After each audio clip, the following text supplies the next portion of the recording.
com a doce paz do Senhor Jesus, amém? É motivo de muita alegria essa mais uma oportunidade que o Senhor nos concede de estarmos aqui na presença dele, amém? Eu tenho uma enorme satisfação de estar aqui na casa do Senhor. E eu também tenho desejo de estar aqui ainda por muito tempo. Para fazer a obra dele. Amém? Eu tenho um desejo muito grande, irmãos, de fazer a obra do meu Deus. Amém? Pregar a sua palavra.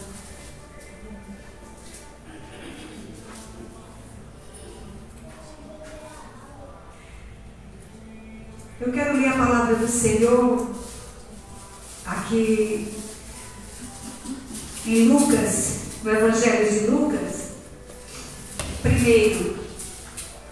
Evangelho de Lucas, primeiro, a partir do versículo 36.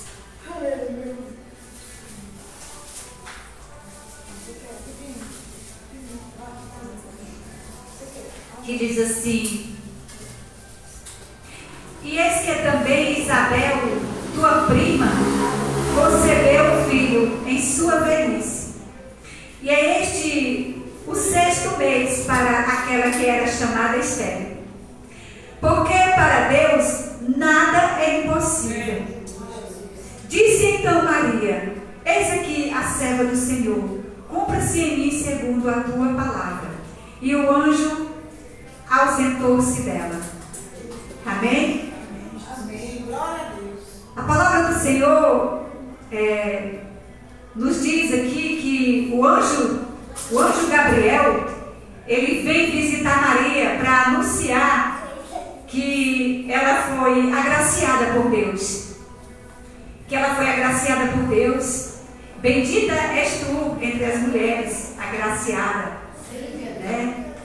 E ela fica ali sem entender o que o anjo quer dizer com aquilo. Mas aí ele diz assim: tu foi escolhida por Deus e descerá sobre ti o Espírito Santo, né? E de ti nascerá o Salvador, né? E aí depois que ele fala isso para ela, né? Descerá sobre ti o Espírito Santo e a virtude do Altíssimo te cobrirá com a sua sombra. E pelo que também o santo que é de ti há de nascer, será chamado Filho de Deus, que é Jesus Cristo.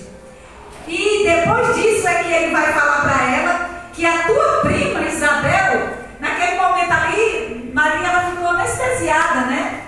Porque como, né? Ela ficou, era uma jovem, não tinha, como ela diz, porém não conheço o varão, né? Ela diz para ele, né? Aí é onde quando o anjo diz que não é, o filho vem diretamente de Deus, né? Concebido pelo Espírito Santo, né? E para ela não duvidar, para ela saber que Deus é Deus, é onde ele começa a dizer: eis que também Isabel, a tua prima, também vai conceber um filho, né? Já é o 6º mês que ela está grávida, né? E era velha, né? Na sua velhice, vai conceber o filho na sua velhice. E aquela que era estéril. E ele diz assim: aquela que é a tua prima, Isabel.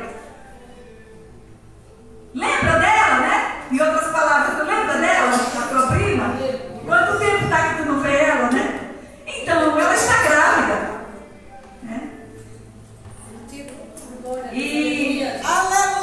E nesse tempo que o anjo Gabriel fala isso para Maria, que diz para ela que a prima Isabel está grávida, Isabel estava na casa das montanhas. Quando Isabel descobriu que estava grávida, ela foi morar nas montanhas, foi passar um tempo nas montanhas. Alguns historiadores dizem que ela foi se esconder nas montanhas, porque era muito velha, né?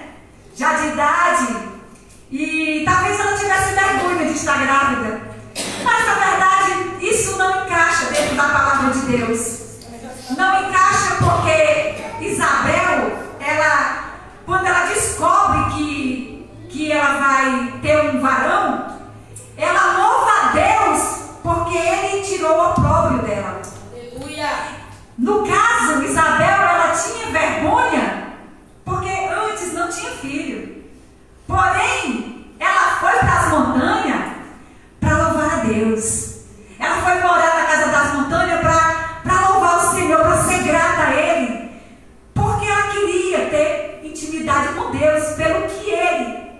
feito a ela. Ela queria ser grata de uma maneira que ela ficasse mais íntima com Deus, em agradecimento. Digamos que ela tenha ido curtir a gravidez dela lá, né? Porque era um desejo muito grande que ela tinha de ser mãe. E a gente vê que o nosso Deus, ele faz além daquilo que nós podemos imaginar. E o que me chama a atenção aqui é que o anjo diz assim: eis que também Isabel, tua prima, concebeu filho em sua velhice, e é este o 6º mês para aquela que era chamada estéril. E ele mesmo diz assim: porque para Deus não é impossível, nada é impossível, porque para Deus nada é impossível. Aleluia! Sabe, minhas irmãs, não importa o momento que nós estejamos vivendo, a situação que nós estamos na nossa vida, a única coisa que não pode faltar em nós é crer nessa palavra, é deixar de crer nessa palavra. Essa palavra, ela é fiel e verdadeira e digna de toda aceitação. Eu quero dizer que o nosso Deus, ele continua sendo o mesmo. Ele continua sendo o mesmo. Eu recebi um diagnóstico, né? Um diagnóstico aí, que eu já fiz uma primeira ressonância, e eles veem em mim um quadro muito sério em mim, né? Eles dizem que eu tenho vários cistos, e esses cistos na minha idade, se esses cistos estiverem nascido agora, né? Eles podem ser malignos. E também uma formação no meu ovário. E eu vou fazer agora outra ressonância, domingo às 9h50 da manhã. Amém. E eles não falaram que eu estou com câncer, mas disseram que há uma possível, sim, chance de eu estar, e também que possa ser maligno. Mas o meu Deus, ele continua no controle. O meu Deus, ele continua no controle de tudo. Aleluia! Eu sou serva dele, eu amo ele, eu estou constantemente pedindo a misericórdia dele. Aleluia! Porque para ele não há nada impossível. Não há nada impossível. Eu sei que no mundo que nós vivemos hoje, nesse século que nós vivemos hoje, o pecado, ele tem se alastrado de uma maneira tão terrível, tão terrível. E as pessoas passam a ver tantas iniquidades rodeando esse mundo, nos rodeando, tantas coisas acontecendo, que muitas vezes você quer até duvidar que o nosso Deus, ele possa fazer isso. Mas o crente que ele duvida é porque ele está em falta de oração. Sabe, irmãos, não existe crente que não ora. Crente é crente se ora. Quando nós oramos, nós aprendemos a ter mais intimidade com Deus. É por isso que nós devemos viver em constante oração. Porque quando nós buscamos a Deus em oração, nós passamos a ter mais intimidade com Ele. E quando nós passamos a ter mais intimidade com Ele, nós passamos a entender que Ele é o Deus do impossível. Nós passamos a crer que Ele tudo pode fazer. E que não há nada que Ele não possa fazer. Sempre quando eu ministro a palavra de Deus, eu sempre digo, porque isso é uma coisa que eu creio, porque não adianta nós dizermos que cremos só de lábios. Não adianta nós dizermos que cremos só de lábios, nós temos que crer que veremos a bondade do Senhor na terra dos viventes. Nós não podemos deixar de crer, nós não podemos deixar de orar, nós não podemos desistir desistir de clamar a Deus pelas nossas causas. Aleluia. Talvez, algumas vezes, várias vezes, a gente colocou uma causa nas mãos do Senhor e orou uma, duas vezes e depois desistiu de orar. Mas eu vou aqui, colocar aqui no 17 de Lucas, 18 de Lucas, e nós vamos ver que nós temos que ser insistentes na oração. Uma oração com o coração contrito, ela não volta vazia para o nosso Deus. Eu vou ler aqui em Lucas 18 primeiro, que diz assim: a parábola do juiz iníquo. Glória a Deus. E contou-lhe também uma parábola sobre o dever de orar sempre e nunca desfalecer, dizendo: havia numa cidade um certo juiz que nem a Deus temia, nem respeitava o homem. Havia também naquela mesma cidade uma certa viúva, e ia ter com ele dizendo: faz-me justiça contra o meu adversário. E por algum tempo não quis, mas depois disse consigo: ainda que eu não temo a Deus, nem respeito os homens, todavia, como esta viúva me molesta, hei de fazer-lhe justiça, para que, enfim, não volte a me perturbar, a importunar-me muito. E disse Jesus, quem estava falando isso aqui era Jesus. Ele estava dando essa parábola aqui. E disse o Senhor: ouvi o que o juiz, ouvi o que diz o injusto juiz. O Senhor está dizendo assim: olha, se aquele juiz que era mau, que ele era injusto, ele era um juiz de mau caráter,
Senhor Jesus Cristo, Ele continua operando maravilhas. E o Senhor Jesus Cristo diz aqui, que Deus que é bom, e Deus que é tão maravilhoso, quando Ele diz assim, Deus não fará justiça aos seus escolhidos. Glória a Deus. É Deus, irmãos. Quem é o nosso Deus?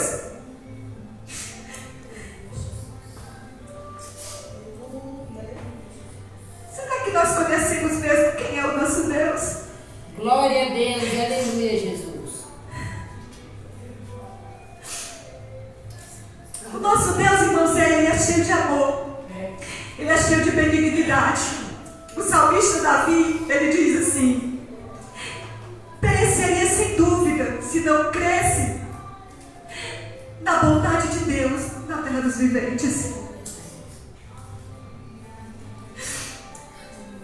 Jó chega a dizer assim: bem sei eu que todas as coisas tu podes e que nem os teus pensamentos podem ser impedidos. Então nós não temos motivo nenhum de duvidar desse Deus. Esse é o nosso Deus. Davi chega a dizer também: agora eu sei que o que move a mão de Deus é o coração quebrantado. O que move a mão de Deus é o coração contrito. Amém. É verdade, Deus. Glória a Deus. As angústias vêm, irmãos. A gente se angustia. A gente sente até uma angústia de morte.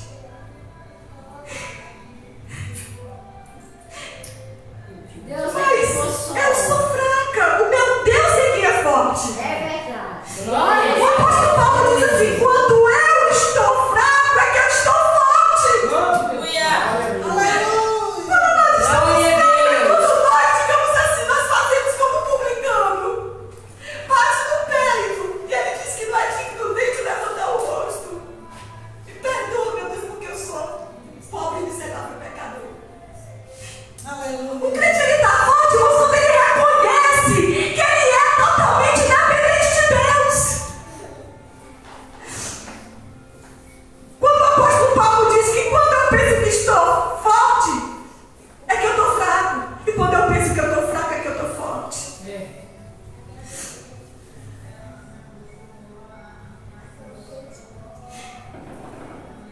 E eu estou aqui na posição desta viúva. Eu estou na posição desta viúva. Constantemente, dia e noite, clamando, meu Senhor, por Deus, nas causas impossíveis. A única minha diferença dessa viúva, eu vou lhe dizer qual é a diferença. E essa diferença é o que me faz não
sobre isso aí.